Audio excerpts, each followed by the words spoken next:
হ্যাঁ, আমি রুবেল। যাই হোক, আরেকটা ভিডিও নিয়ে চলে আসলাম। এই বিষয়গুলো কথা না বললেই না।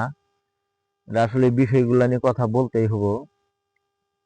দুই ভাই বলল রিলসের মধ্যে যে তাদের নাকি বিয়ে করা উচিত না, মায়ের কোলে থাকাই উচিত।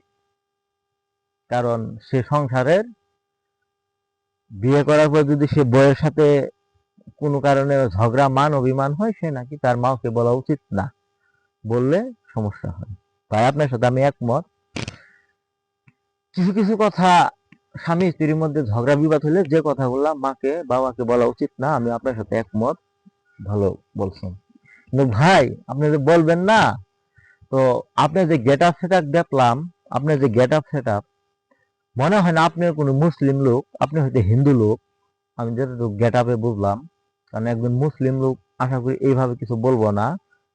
অবশ্যই মনে হয় আপনি বেশি অংশ হিন্দু লোকই হবেন। তো যদিও আপনি মুসলিম হয়ে থাকেন, তো আপনি যে কথাটা বলছেন যুক্তি ছাড়া, তো আপনি যে বলবেন না আজকে ঝগড়া বাজছে, মারামারি বাজছে, আপনি আপনার মাকে বলবেন না যে আমার বউ আমার সাথে ঝগড়া করছে। ঠিক আছে, মানলাম আপনি বলবেন না। না, আপনি চিন্তা করেন, যখন একজন স্বামী স্ত্রী ঝগড়া করতে করতে যখন ঝগড়াটা বড় পর্যায়ে চলে যায়, তখন তার কি করণীয়?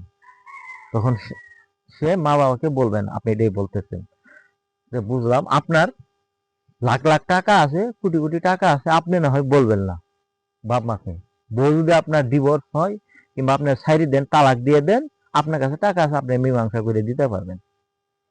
আচ্ছা, যে সকল লোকের টাকা নাই, টাকা ইনকাম করতে পারে না আহামরি, তার সে ইনকাম করছে 1 লাখ টাকা, তার ঘরে 1 লাখ টাকাই আছে, এখন ওই টাকা দিয়েই সে সংসার খরচ চালায় খাইতেছে, জায়গা জমি আবাদ ফসল করে খাইতেছে, এই টাকার মাধ্যমেই সবকিছু করতেছে। এখন ঝগড়ার একটা পর্যায়ে মেয়েটা স্বামীর ভাত খাবো না, ডিভোর্স নিয়ে নিব বা তালাক নিয়ে নিব, তখন ওই পোলাটা কি করব? অবশ্যই বাপ মাকে বলবো যে আমার সংসারে এই সমস্যা, আমার বউ আমার সংসারে থাকবে না, এখন ডিভোর্স নিব, তালাক নিব। এমন তো না যে বউ ছাইরি গেলে তারে 1.5 মহরের টাকা মাফ করে দিয়ে যাব, তা তো যাব না। সে কি করব, 1.5 মহরের টাকা আদায় করে নিয়েই চলে যাব। তো তখন কি করার? আমার তো এখন 1 লাখ টাকা আছে, আমার বউ মহারানা টাকা পাবো 2 লাখ। এখন আমি মা বাবাকে বলবো না, তাহলে আমি 2 লাখ টাকাও দিতে হবে, তখন আমার কি করতে হবে? জেল হাজত খাটতে হবে।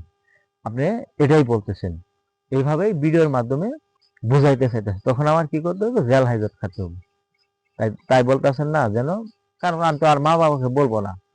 আর আমি যদি ছোট ছোট বিষয়গুলা মা বাবাকে আগে না বলি, যখন আমি বউ ছাইরে দিব বা তালাক দিব, তখন যদি আমি বলি, তখন কি আমার মা বাবা বলবো যে তোদের এই ঘটনা তো আর একদিন না, অনেকদিন থেকে আগে তো এরকম কিছু বললি না, সংসার এলোমেলো হইতাছে। তো ভাই, তখন আমার মা বাবাকে বলতেই হবো। তখন যদি আমার বউ সংসার না করে, তখন কি করব? মা বাবার কাছে টাকা না থাকলেও, তার বাড়ি ভিটা জমিন বিক্রি করে হলেও, তখন এই ছেলের দিনা পাওনা মিটা বউ মিটমাট করে দিব। তো ভাই, এখন আমার কথা হলো, আপনার না টাকা আছে, আপনি মা বাবাকে বলবেন না। যারা আমাদের মতো ঘরে ছেলে, টাকা পয়সা নাই, তারা কি করব? তাদের তো মা বাবাকে বলতেই হবে, কারণ তাদের তো চাইলেও তো আর বউ ছেড়ে দিতে পারবো না, কারণ তার তো টাকা নাই। তখন তার মা বাবার মাধ্যমে বউটা ডিভোর্স করতে হবে, যদি মেয়েটা ভাত না খায় আর।